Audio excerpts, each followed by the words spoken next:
욕 나오는 문제 많이 만들고 있어요. 네. 네, 아무튼. 자, 그러면 이제 5회 2과목 관련된 1차 내용을 계속 이어서 보도록 하겠습니다. 역시나 손해평가사에 관한 설명으로 옳지 않은 것은, 손해평가사에 관련된 설명으로 옳지 않은 것은, 봤더니 뭐 앞에 내용들은 다 맞는다고 하니까 보시고 답이 보험 목적물 또는 관련 분야에 관한 전문 지식과 경험을 갖추었다고 인정되는 대통령령으로 정하는 기준에 해당하는 사람에게는 손해평가사 자격시험 과목의 전부를 면제할 수 있다. 일부만 할 수 있죠. 한참 읽었는데 결국에는 보통 답이 맨 마지막에 많이 있으니까 시간이 남을 거니까 꾸준하게 읽어보시되 포인트가 이 전부를 면제할 수 있다는 건 틀렸죠. 일부만 면제할 수 있다. 네? 네. 다음으로 손해평가에 관한 설명으로 옳지 않은 것. 역시 옳지 않은 거니까 한 번 더 틀린 답만 한번 보도록 하겠습니다. 농림축산식품부 장관 또는 해양수산부 장관은 손해평가인이 공정하고 객관적인 손해평가를 수행할 수 있도록 분기별 1회, 연간 1회라고 했죠. 연간. 분기별 1회 이상 정기교육을 실시해야 한다. 아니면 연간 1회 실무교육 또는 정기교육을 한다. 보시면 되는데, 그러니까 실질적으로 답은 쉬운데 이제 문장이 읽다 보면 헷갈리지 않게 잘 보세요. 다음으로 재정 지원에 관한 내용으로 옳지 않은 것은, 또 옳지 않은 것이니까 항상 옳지 않은 게 제일 어려워요. 다 옳은 것 찾는 건 쉬운데 저희가 옳은 건 알고 있으니까. 근데 옳지 않은 걸 찾다 보면 좀 약간 살짝 틀어서 오답 처리할 수 있으니까요. 지방자치단체는 예산의 범위에서 재보험 사업자가 부담하는 보험료의 일부를 추가로 지원할 수 있으며 지방자치단체의 장은 지원 금액을 재보험 가입자에게 지급해야 한다. 재보험 사업자한테 줘야지 재보험 가입자한테 주는 거 아니잖아요. 그래서 이렇게 문구상 읽다 보면 헷갈릴 수 있지만 당연히 이런 모든 돈은 재보험 사업자한테 준다. 그러니까 부담은 원래 재보험 가입자가 부담할 거를, 그 부담할 거를 재보험 사업자한테 대신 준다는 거예요. 보시면 그냥 매회 나와요. 매회, 거의 매회. 그 다음에 이제 손해평가 준비 및 이 평가 관련돼서 서류를 제출할 때 옳지 않은 것이네. 또 역시나 옳지 않은 것의 답을 한번 컨닝을 하고 3번이라고 하네요. 3번을 보면 보험 가입자가 정당한 사유 없이 손해평가반이 작성한 현지조사에 서명을 거부하네요. 그럼 서명 거부하는데 서명 받을 수는 없잖아요. 저희가. 그러면 이 손해평가반은 그 피해를 인정할 수 없는 것, 아니죠. 서명을 따로 통지를 하고 그 다음에 서명을 받지 않고, 그러니까 거부하는 사람한테 저희가 강제적으로 서명 받을 수는 없으니까 대신 이런 내용들에 대한 것들을 통지해드리고 그리고 나서 서명을 받지 않은 상태에서 현지조사서를 재보험 사업자에게 제출을 해야 될 거고요. 한번 여기 이렇게 아예 손해평가를 아예 거부해. 평가 자체를 아예 안 했으니까 이것들에 대해서 제가 통지할 수 있는 상황이 없으니까 이때는 그 피해를 인정할 수 없다. 그 피해를 인정할 수 없다는 것을 그 사실 보험 가입자한테 이 내용을 통지한 후에 그다음에 현지조사서를 재보험 사업자에게 제출해야 한다. 그럼 이제 이것도 결국은 관련된 것들 한번 법조문을 한번 보도록 하겠습니다. 그러면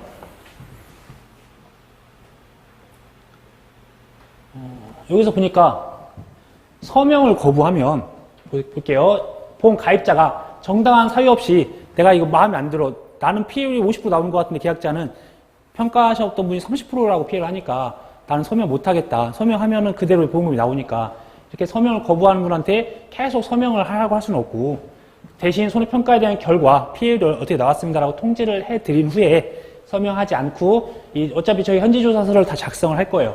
그 작성한 거를 재보험 사업자에게 제출한다. 이렇게 포인트였고요. 만약에 정당한 사유 없이 평가 자체를 못하게 차로 막거나 못 들어오게 하거나 그렇게 하는 경우도 있나 봐요.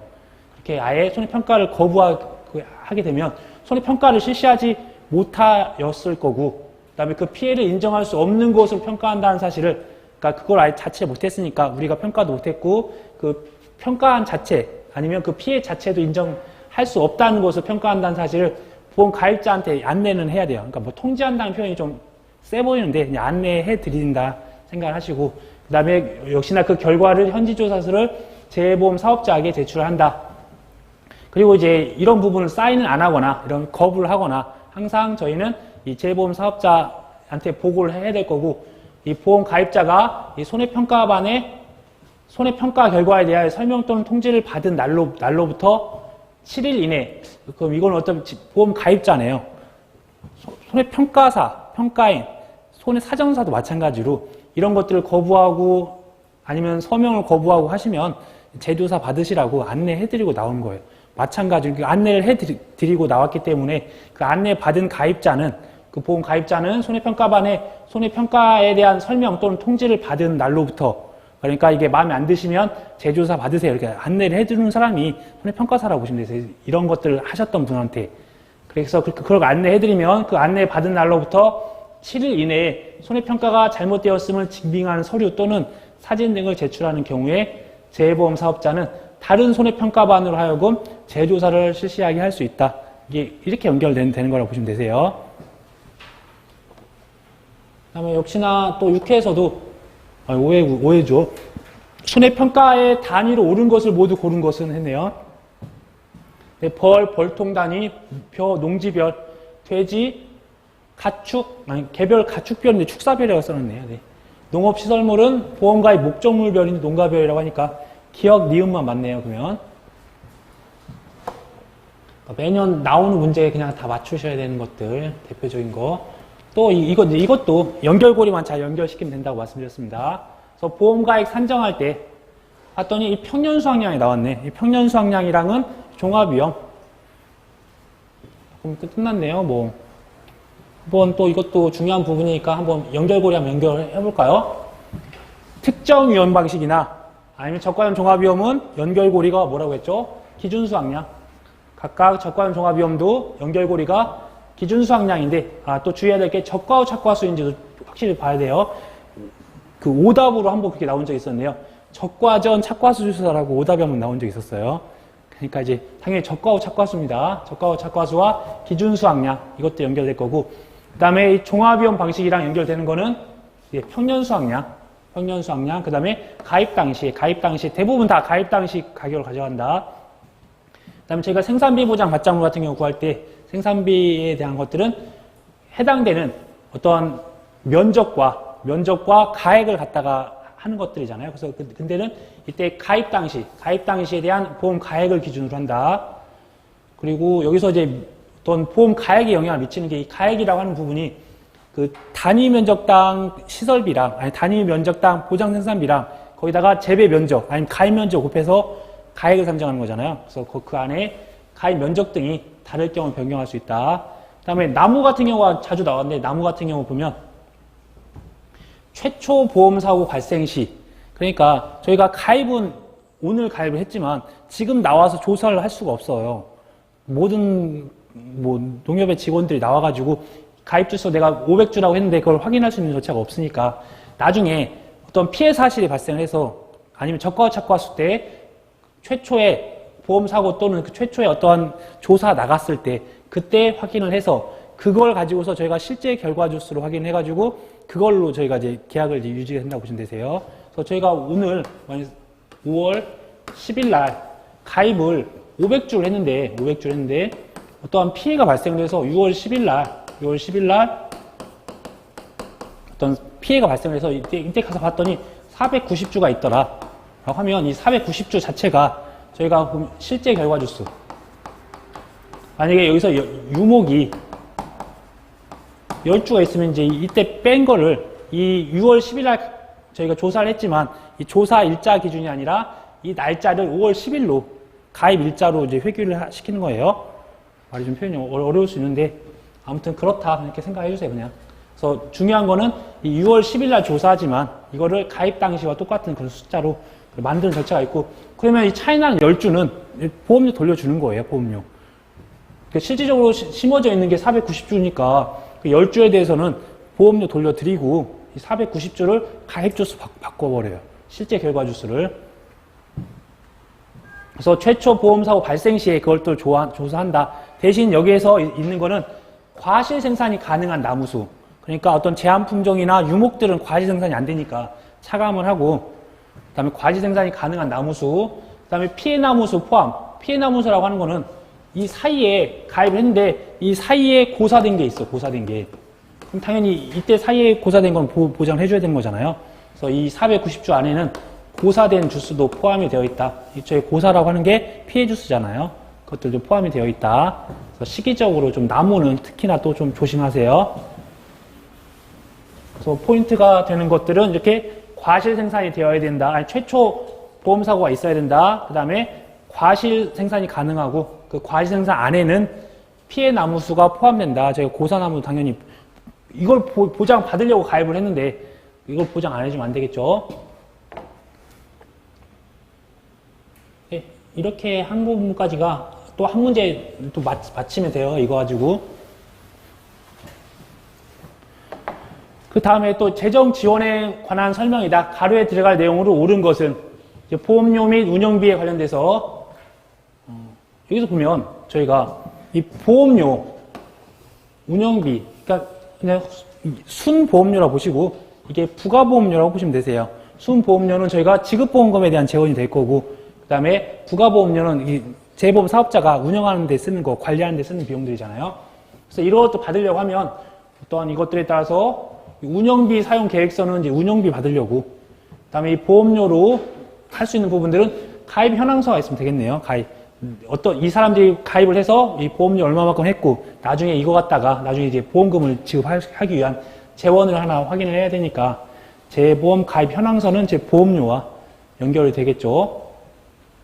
당연히 운영비니까 운영비에 대한 사용 계획서, 보험료라고 하는 거는 도대체 얼마만큼 가입을 했는지 그 내용이라고 보시면 되네요.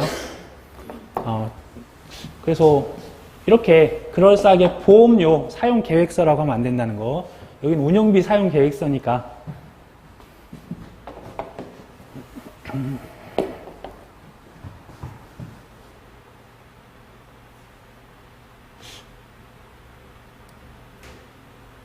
여기서는 또 이렇게 나와 있네요. 그러니까 보험료 관련돼서 재보험 가입 현황서, 운영비 관련해서 운영비 사용 계획서 이렇게 되어 있다는 거.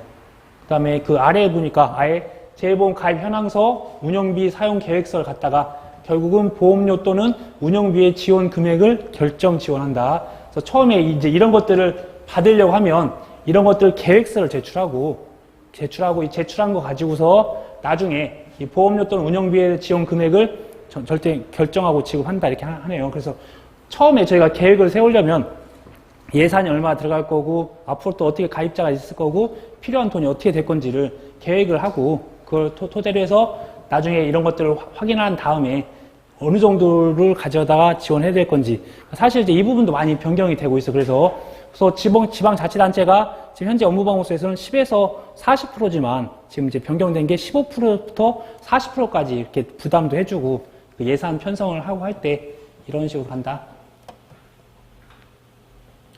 다음으로 손해평가 요령상 농업시설물에 대한 보험 가액 산정에 관한 설명이다. 농업시설물 아까 안 봤네요. 저희가 원래 농업시설물 같은 경우는 제조달 가액으로 한다고 했는데 원래 원칙은 감가해야 되는 거예요. 그래서 이 피해 목적물에 대한 제조달 가액에서 내용연수에 따른 감가상각을 적용해서 감가상각액을 차감하여 산정한다. 지금 2차에서는 제조달 가액에서 끝나지만 지금 1차에서는 제조달 가액의 내용연수 그 다음에 감가상각료 적용하여 감가상각액 차감한다. 이 부분까지 좀 주의해 주셔야 되겠네요. 네. 그러니까 공식으로 보면 제조달 가액에서 감가상각액이라고 하는 거는 전체 80%에서 해당하는 자재의 내용연수 이게 6년짜리냐 18년짜리냐에 따라서 80%를 해당되는 내용연수 나눠주면 경년 감가율 나올 거고 그 경년 감가율을 해당되는 것을 곱하면 감가상각률이 나옵니다. 그 감가상각률 자체를 설명하면 더 드려야 되겠네요. 또 혹시 모르니까.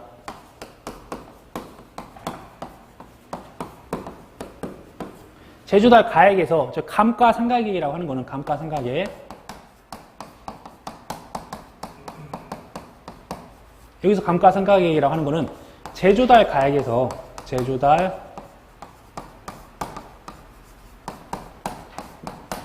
감가상각률을 곱한 거예요. 그러면 감가상각률이라는 게 무엇이냐? 감가상각률이라고 하는 거는 전체 80%부터 이렇게 하면 안 되겠네요. 이거는 경년 감가율. 그러니까 매년 감가가 몇 프로 되는지 확인을 하고 거기다가 이제 경과연수를 곱하는 거잖아요. 경과연수.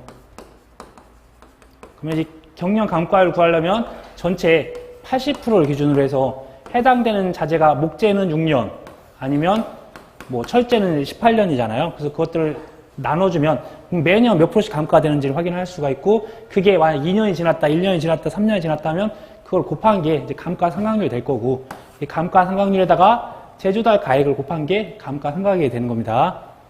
뭐 어차피 지금 이 부분들은 저희가 가축, 축사에서 저희가 신공 이렇게 또 외우고 하는 부분이 있으니까 뭐 그냥 같이 이렇게 외워서 어차피 인삼에서도 보면은 이게 곱하기 100% 빼기 감가상각률 이렇게 되어 있는 부분 있잖아요.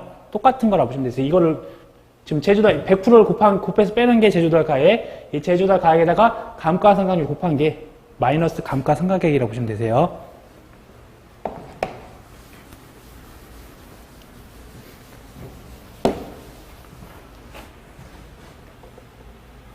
자, 다음으로 이제 다음 상품에서 조사 내용 중 피해 과실수 조사하는 거가 감규라고 말씀드렸죠. 복분자는 결과 모지수랑 피해 그 송이 조사할 거고, 오디는 결실수, 단감은 뭐 낙엽이나 뭐 다양한 걸 조사하겠죠. 이렇게 보시고 쭉 보시면 되겠네요. 그다음에 어떠한 손해평가 요령상 어떤 상품이 있는데 이 발하기부터 적과전까지, 발하기부터 적과전이면 저희가 다양한 재해가 있을 건데 우박 피해를 입었네요. 그러면 당연히 유가타박률 그런 부분이 있네요. 이게 그러면 적과 종료 이후에 우박 피해가 있으면 뭐죠? 그렇죠. 그때는 이제 과실이니까 과실에 대한 착과 피해나 아니면 낙과 피해를 조사하게 되는 겁니다.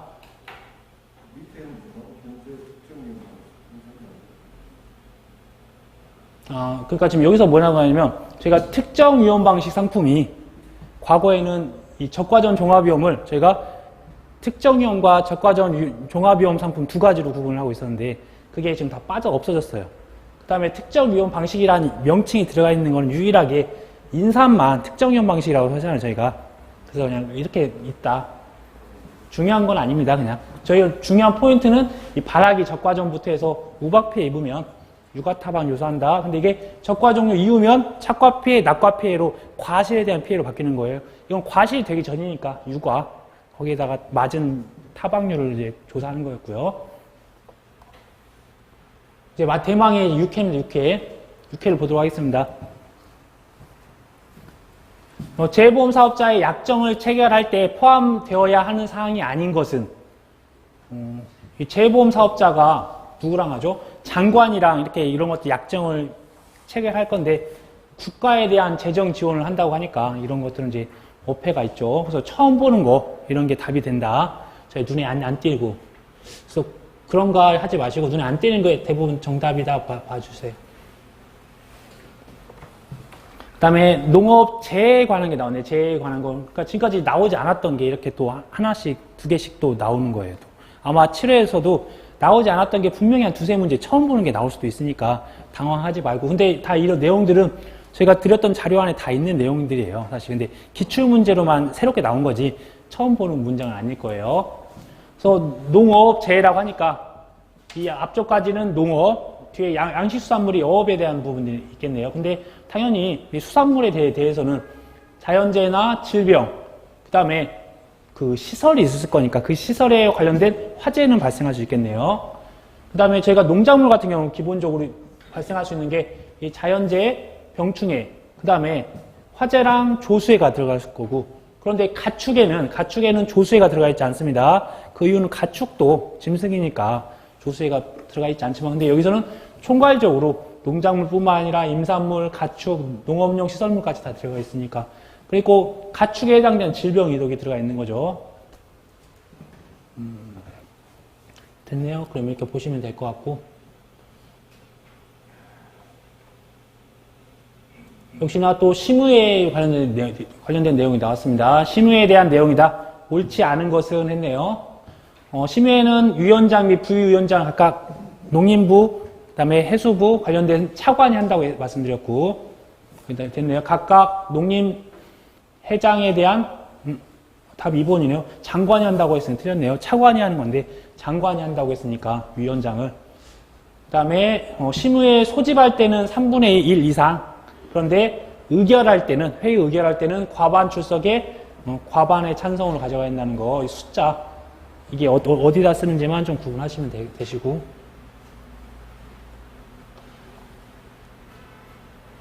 그다음에 또 이게 과거에는 이렇게 행정구역만 묻거나 그러니까 단순하게 권역을 물었다 하면 이 행정구역 안에 있는 게 또 뭔지 이렇게 구체적으로 물어보잖아요. 아까 말씀드렸던 행정구역에 들어가는 게 특별시, 광역시, 그다음에 시군, 자치구가 들어가는 거잖아요. 자치구 들어가고 읍면이 빠지네요. 그래서 보니까 행정구역 단위는 특별시, 광역시도, 그다음에 뭐 어떤 도, 그다음에 시군, 자치구가 포함이 되어 있다. 그다음에 권역 단위라고 하는 거는 행정구역 단위와는 따로 구분하여서 고시하는 어떤 일정한 지역에 대한 단위를 권역 단위라고 한다. 그다음에 손해평가인으로 위촉될 수 있는 자격 요건을 갖추지 않은 자는 또 매회 한 번씩 나온다고 말씀드렸습니다. 봤더니 어업인인데 3년이라고 하네요. 5년이죠. 무조건 다. 5년이니까 답은 1번.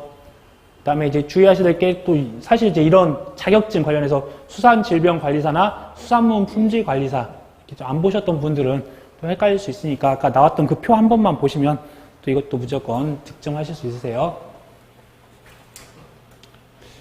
다음으로 재해보험 사업에 관한 내용으로 옳지 않은 것은 또 옳지 않은 것이 많이 나오면 어려워요. 그래서 재해보험에서 보상하는 재해의 범위는 해당 재해의 발생 범위, 피해 정도 및 주관적인 손해평가 방법, 그리고 객관적인 손해평가고, 그다음에 발생에 대한 재해에 대한 발생 범위는 알 수가 없습니다. 저희가 태풍이 어디까지 피해를 줄지 저희가 어떤 예언자도 아니고, 저는 이제 이번 시험에 나올 피해율이나 보험금은 제가 맞출 수 있더라도 태풍이 와가지고 피해를 얼마만큼 줄 수 있을지는 몰라요. 발생 빈도라고 해야 되고, 그다음에 주관적이 아니라 객관적이라고 해야 되겠네요.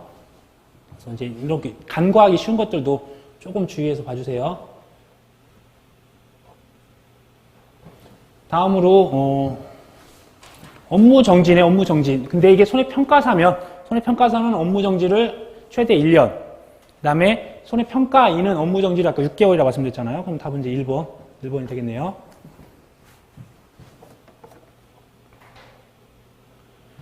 다음으로 손해평가사의 자격 취소로 명시되지 않은 것은, 이거는 기출을 조금 수정했다고 했네요. 그러니까 자격을 아예 취소시킨다고 하는 것은 가장 큰 거라고 보시면 되세요. 그래서 당연히 자격을 거짓 또는 부정한 방법으로 취소했으면 당연히 취소시켜야 되고, 거짓으로 손해평가를 해도 안 됩니다. 다른 사람한테 명의를 사용하거나 자격증을 대여한 사람.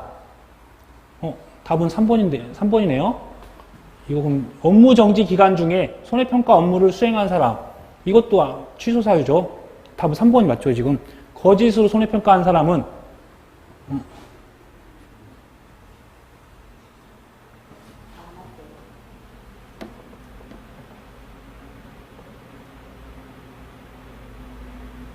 다 맞네요. 다 맞아요? 아, 그렇군요. 다 맞는 거네요. 죄송합니다. 그래서 당황했네요. 다 맞아서. 아무튼 업무 정지 기간에도 손해평가하면 이것도 취소, 거짓으로 손해평가를 한 경우도 취소. 이거는 전부 정답. 이렇게 볼게요.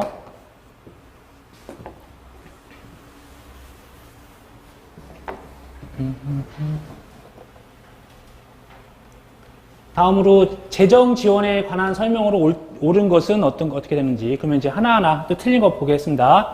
정부는 예산의 범위에서 재해보험 사업자가 지급하는 보험금의 일부를 지원할 수 있다. 그러니까 전부 또는 일부인데 일부라고만 했으니까 이게 또 틀렸고요. 풍수의 보험에 따라서 가입을 했어요. 그러면 정부는 재정 지원하면 안 되죠. 풍수에는 보장 안 해준다는 거. 그 다음에 재해보험 사업에 대한 이 내용들은 맞는 거니까 넘기도록 하겠습니다. 그럼 틀린 거 하나 더 보면, 농림축산식품부 장관, 해양수산부 장관이 예산의 범위에서 지원하는 재정 지원의 경우 그 지원 금액을 재해보험 가입자에게 지급한다고 했으니까 가입자가 아니라 재보험 사업자한테 준다고 했죠. 또 이것도 틀린 답이었어요. 그러니까 오답도 똑같이 오답으로 만들어 놨으니까 기출문제를 잘 보셔야 돼요.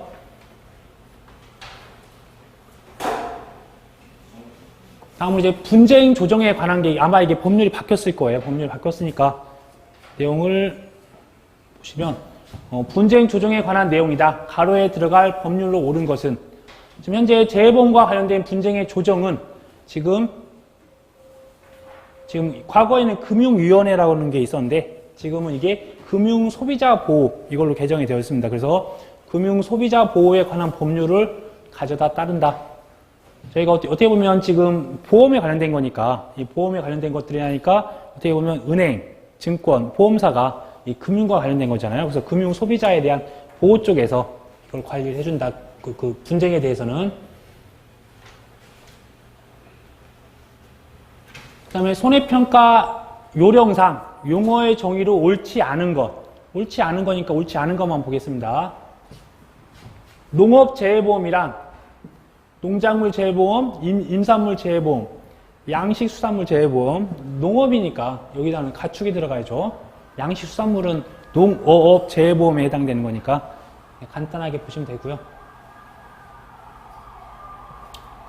그 다음에 기금이 나왔네요. 기금을 조성하기 위한 재원으로 옳지 않은 것은 기금이라고 하면 돈을 모아가지고 그 모은 거 갖다가 지급보험금을 만들고 하는 것들이고 사업을 운영하기 위한 비용들이니까 당연히 뭐 돈을 낸 것들 회수자금이나 뭐 수익금이나 그 다음에 재해보험 사업자에게 내야 하는 금액 다 기금에 다 들어갈 수 있다. 한번 기금에 대한 내용들을 보니까 이 재원으로 조성한다고 했네요. 그래서 재보험료 다시 정부에다 내야 되는 돈 아니면 정부 또는 그 정부 이해자가 다른 기금으로부터 따로 돈을 받았거나 아니면 재보험금을 다시 회수했던 자금이나 그 있는 돈을 갖다가 운영을 하거나 또 다른 수익금이 있으면 그런 것들도 다 이렇게 나와 있다고 하니까 참고하시면 될 것 같으세요. 그 다음에 또 시범사업이 나왔네요. 시범사업의 실시에 관한 설명으로 옳은 것이었으니까 이제 옳지 않은 것도 한번 봐야겠네요. 네. 그래서 기획재정부 장관이 기획재정부 장관은 여기 해당성이 없으니까 첫째부터 땡. 그 다음에 재해보험 사업자가 시범사업을 하려면 사업계획서를 농림축산식품부 장관에게 제출하고 기획재정부 장관과 협의해야 된다. 농장과 회장이 협의해야 되는데 기획재정부 장관 다 땡. 그 다음에 재해보험 사업자는 시범사업이 끝나면 정부의 재정지원에 관한 사항이 포함된 사업 결과 보고서를 제출해야 된다. 이 시범사업은 어떤 사업에 대한 기간이나 사업에 대한 지역 그런 것들이 들어간다고 했지 정부의 재정 지원에 관련된 내용은 없습니다. 따로 포함되어 있지 않아요. 시범사업이니까. 그 다음으로 이제 아까 연결고리가 있는 게 아까 보기 위해서 농림축산식품부 장관이 해양수산부 장관과 협의하여 각각에 대한 기금의 수입과 지출에 관한 사무를 수행하기 위하여 소속 공무원 중에서 임명하는 자에 해당하지 않는 것은 이제 소속 공무원과 아까 임원이 있었죠. 임원. 그래서 임원은 원으로 끝난다고 했고 그 다음에 소속 공무원은 해당하는 이제 관 이렇게 끝난다고 말씀드렸잖아요. 봤더니 기금 수입 징수관, 기금 지출관, 기금 재무관이 있는데 기금 출납원은 이제 임원이잖아요. 그래서 임원이라서 해당 사항이 안 된다는 거. 다시 한번 이것도 거의 마지막이니까 다시 한번 또 보도록 할게요. 그래서 임원이라고 하는 거는 각각 해당되는 임원, 각각 해당되는 지출 임원, 그다음에 기금 출납 임원이 이렇게 원자로 다 끝난다는 부분들. 그래서 여기에서 소속 담당자를 그러니까 임원에서 담당자를 이제 구할 때는 각각 임원에 대한 그 임원에 해당되는 징수관, 그다음에 각각 해당되는 임원에 해당되는 재무관, 각각 해당되는 임원에 해당되는 지출관, 그다음에 해당되는 출납원에 대한 출납 공무원, 이렇게 공무원만 좀 주의해 주세요. 그래서 앞쪽은 임원, 그다음에 뒤쪽은 이제 소속 공무원이라고 보시면 되세요. 출납 공무원으로 명시돼가지고 있으면 맞겠네. 네네네. 이건 맞는 거죠. 이거 법률에 있으니까 그대로 보셔야 되세요. 그러니까 기금 출납 공무원만 좀 주의해 주세요. 다음으로 어떤 통계 자료에 대한 수집 관리 업무를 위탁받아 수행할 수 있는 자를 모두 고른 것은, 그러니까 뭐 어떤 수협은행 같은 경우도 그 자체로 어떤 자료를 이제 받아야 될 거고, 그다음에 보험회사도 그렇고 농구먼도 항상 저희가 뭐 가격 같은 거, 수학기 가격이랑 기준 가격이랑 어떤 평균 과중이랑 그런 것들 다 조사를 하고 있거든요. 그다음에 지방자치단체의 장은 해당 사항이 안 되니까 기억, 니은, 디귿이 통계 자료 같은 것들 다 수집하는 업무를 하고 있다. 그래서 통계 자료의 수집 관련된 것들도 거의 이제 처음 나왔어요, 사실.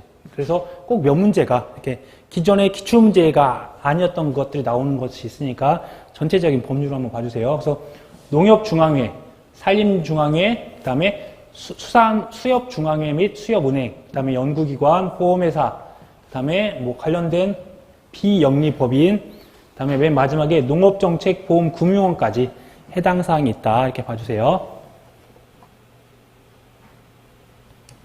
이번에 이제 벌칙이네요. 농업재해보험법령상 고의로 진실을 숨기거나 거짓으로 손해평가를 한 손해평가인과 손해평가사에게 부과될 수 있는 벌칙이 아닌 것은, 결국에는 저희가 과태료 2천만 원이라는 거는 3천만 원 그 부분들까지가 있으니까, 그러니까 실질적으로 저희가 벌칙 안에 이 1,000만 원은 뭐였죠? 그 1년 이하의 징역과 1년 이하의 징역 또는 1,000만 원 이하의 벌금에 대한 부분이 있었잖아요. 그다음에 벌금 500만 원도 아까 있었고, 그다음에 징역 6개월 됐는데 과태료 뭐 1,000만 원, 2천만 원 그런 것들은 따로 없었으니까 그 부분 해당할 수 없겠네요. 아예 그냥 숫자가. 여기서 보면 아예 금품을 받아서 그 받은 사람뿐만 아니라 그거를 요구를 해도 이 가입자는 보험 가입자는 3년 이하의 징역 또는 3천만 원 이하의 벌금에 처하는 거고, 그 다음에 다음 사항, 아까 전에 뭐 고의로 진실을 숨기거나 거짓 손해평가하면 이 상황 자체가 1년 이하의 징역 또는 1천만 원 이하니까 1천만 원 이하라고 했는데 여기서는 1천만 원보다 큰 2천만 원이니까 이제 해당 사항이 없는 거예요. 과태료하고는 엄연히 구분되거든요. 여기서 벌금입니다. 네네. 벌금이니까 과태료는 이거는 해당사항. 따로 과태료라서 또 해당 사항이 아니라고 하네요. 그래서 그럼 만약에 벌금도 만약에 2천만 원이 되어 있다고 하더라도 이건 오답이 된다. 그 이유는 벌금이 1,000만 원 이하, 그다음에 징역도 1년 이하니까. 그래서 징역을 만약에 2년이라고 했다고 하더라도 이제 오답이 되는 거예요.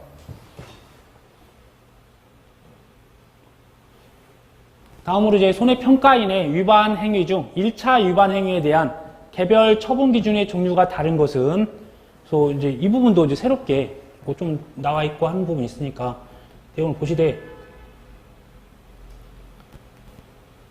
사실 이제 대부분은 아까 전에 아예 잘못을 한 것들은 당연히 위촉 해지 그렇게 되는 거고, 그런데 단순하게 조사를 하면서 실수를 하거나 하는 부분들은 이렇게 경고를 준다. 그래서 경고나 아니면 업무 정지 정도까지만 우선 기억을 하도록 할게요. 그래서 어떤 검증조사 결과 그것들 검증을 해봤더니 원래 200개 달려 있어야 되는 그 과수에 봤더니 100개밖에 안 달려 있거나 좀 이제 실수를 하고 하는 부분들, 그때는 이제 부당하거나 부실하게 손해평가로 확인되면 그냥 이제 경고를 주겠다. 그다음에 2차 때는 업무 정지 3개월, 그다음에 그 3회 누적 때문에 위촉 해지까지 갈 수가 있고요. 그다음에 기타 업무 수행상 과실로 손해평가의 신뢰성을 악화시킨 경우, 업무상 뭐 이렇게 실수할 수 있는 부분이 있으니까 그때는 주의 주고, 그 다음에 경고, 그 다음에 업무 정지 3개월. 그러니까 결국은 가장 낮은 게 주의, 그 다음에 경고, 그 다음에 업무 정지 3개월이라고 보시면 되세요. 그 다음은 업무 정지 6개월까지도 있네요.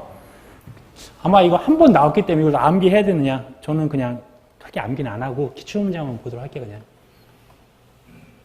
저희가 이제 시간은 어차피 이제 1차, 아마 이제 1차 보시느라 2차 공부하기 쉽지 않으실 건데, 그래도 2차는 좀 꾸준하게 좀 봐주시긴 하셔야 돼요. 이제 1차에서는 재배학만 틈틈이 많이 봐주시고, 1과목과 2과목은 전에 드렸던 거, 그 뭐였죠? 법조항 된 것들 몇 번 훑어보시고, 그 다음에 기출문제 위주로 해서 한번 읽어보시면 한 80점 이상은 기본적으로 나오니까. 만약에 또 뭐 평균 90점 나오시면 제가 박수는 쳐드릴게요, 박수인데. 꼭 말씀해 주셔야 돼.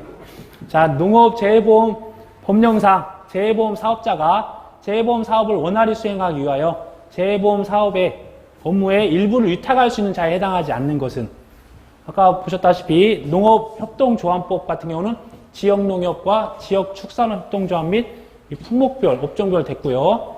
산림 같은 경우는 지역산림조합 해당 사항이 있었고 손해 사정을 어부로 하는 것도 됐었고요. 근데 여기서 보니까 기획재정부 장관이라는 것도 오답이고 그 다음에 비영리법인만 되는데 영리법인이라고 했으니까 두 군데가 다 틀렸네요.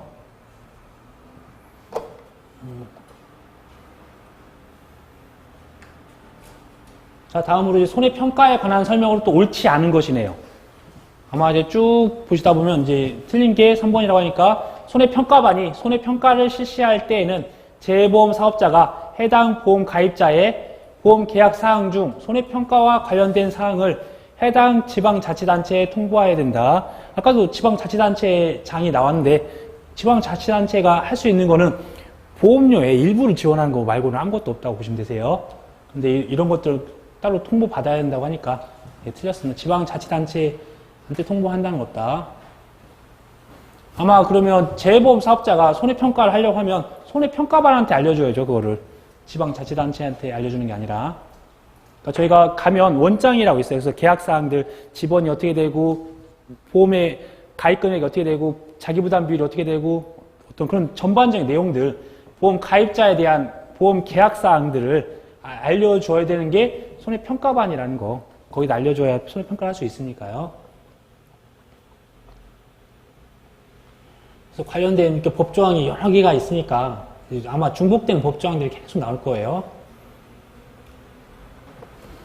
그 다음에 어떤 종합위험 방식 상품, 농업 수입 보장을 포함을 해서 수확 전에 생육 시기에 OD의 과실손해조사 시기로 오른 것은 복수 5개월, 복수 5개월.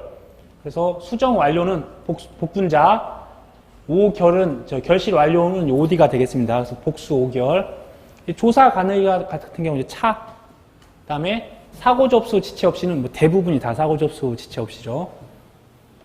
그래서 암기할 때 저희가 복수 5결 이렇게 기억을 하셔야 돼요. 그래서 복분자는 수정 완료, OD는 결실 완료. 항상 이걸 또 보셔야 돼요. 그럼 아까 복분자는 이 수정 전에 결과 모지수랑 이 수정에 대한 부분을 확인해야 할 거고 OD는 결실수를 확인한다는 거고 다음으로 이제 손해평가 요령 중에서 어떠한 손해평가 준비 및 이 평가 결과를 제출할 때 그런 것들에 관련된 일부입니다. 가로에 들어갈 내용을 순서대로 옳게 나열한 것은 아까 재조사라고 하는 거는 통지를 받은 날로부터 7일 이내라고 했으니까 그러니까 설명 또는 통지를 받은 날로부터 7일 그러니까 1번이네요. 받은 날로부터 7일 이내에 그러니까 가로라고 하는 것도 어차피 중요한 포인트를 갖다가 내니까 잘 좀 기억해 주시고요. 다음으로 손해평가 요령상 손해평가 업무 방법서 및 농업재해보험 손해평가 요령의 재검토 기한에 관한 설명이다. 가로에 들어갈 내용을 순서대로 옳게 나열한 것은 이거 손해평가 업무 방법서를 작성을 하여야 되는 사람은 재해보험 사업자겠죠. 그 다음에 재검토 기간은 이제 3년이죠, 3년. 지금 이제 실질적으로 2020년 1월 1일 기준으로 매 3년이 되는 시점마다 그 타당성을 검토하여 개선 등의 조치를 해야 된다. 그러면 손해평가사가 하는 거는 현지조사서라고 있어요. 현지조사서를 작성하는 거지. 이 업무방법서 만드는 거는 재해보험 사업자. 저희가 이제 업무방법서도 지금 NH 손보에서 만들어 놓은 걸 저희가 보고 있는 거라고 보시면 되세요.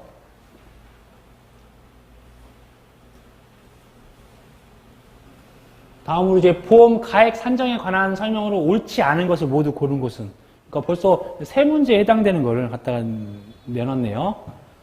인삼 같은 경우는 저희가 인삼은 재배 면적 곱하기 연금별 가액을 곱해 산출했잖아요. 그래서 보니까 인삼 관련돼서 뭐 적과 착과수로 나왔으니까 아무런 상관이 없죠. 그다음에 적과전 적과점 같은 경우 나왔던 부분은 적과 착과수 나왔고 기준수학량 나왔네요. 네, 그럼 이 부분은 맞고 다음 종합위험은 평년수학량이랑 어울리죠. 평년수학량 나왔네. 평년수학량 나왔는데 최초 보험 사고는 아니죠. 보험 가입 당시에 가입 가격을 곱해서 산출하게 됩니다. 그러면 답은 니은. 옳지 않은 것을 고르라 했으니까 기억 디귿이 되겠네요. 그러면 답은 지금 기억 디귿으로 적과와 착과수란 말이 안 되었고 적과와 착과수 통해서 기준수학량 갖다 쓴다. 그러면 그냥 인삼의 특정 위험이 아니라 그냥 특정 위험이라고 보시면 되시고. 그 다음에 최초 보험사고 발생시라고 하는 부분들은 나무와 연관이 되어야 되는데 이 평년수학량이라는 부분이 있으니까 아무튼 이것저것 안 맞아요.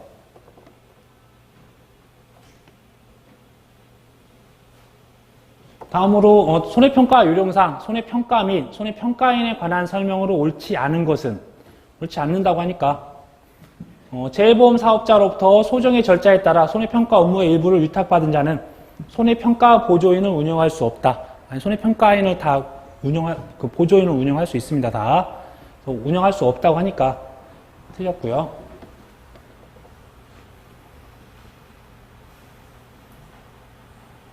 마지막으로 이제 적과전 종합위험 상품으로 사과배, 단감, 떫은감에 대해서 6월 1일 날부터 적과전이네요. 적과전에 생육 시기에 해당되는 재해가 아닌 것은 적과전 종합위험이니까 저희가 종합위험에 해당되는 건 당연히 자연재해, 조수의 화재 다 해당 사항이 있는데 해당하는 재해가 아닌 것은 일수 같은 경우는 적과 종료 이후부터 해당되는 거니까 이거 아니겠네요. 적과 종료 이후부터 9월 30일까지 화재에 해당되고 지진, 강풍 다 해당되니까 일수만 아니네. 일수만. 네, 이렇게 해서 지금 준비됐던 것들은 마무리 짓고요. 아마 이번 주 목요일 날 제가 알기로는 이제 모의고사를 한번 보시고 다음 주에도 모의고사 한번 보실 거예요. 그래서 따로 이제 프린트해서 드릴 거니까 1시간 정도 이렇게 한번 보시고 그다음에 따로 해설 해드리고 저는 또 다음 주에 관련된 해설 좀 해드리도록 하겠습니다. 그러면 네, 잠깐 쉬었다가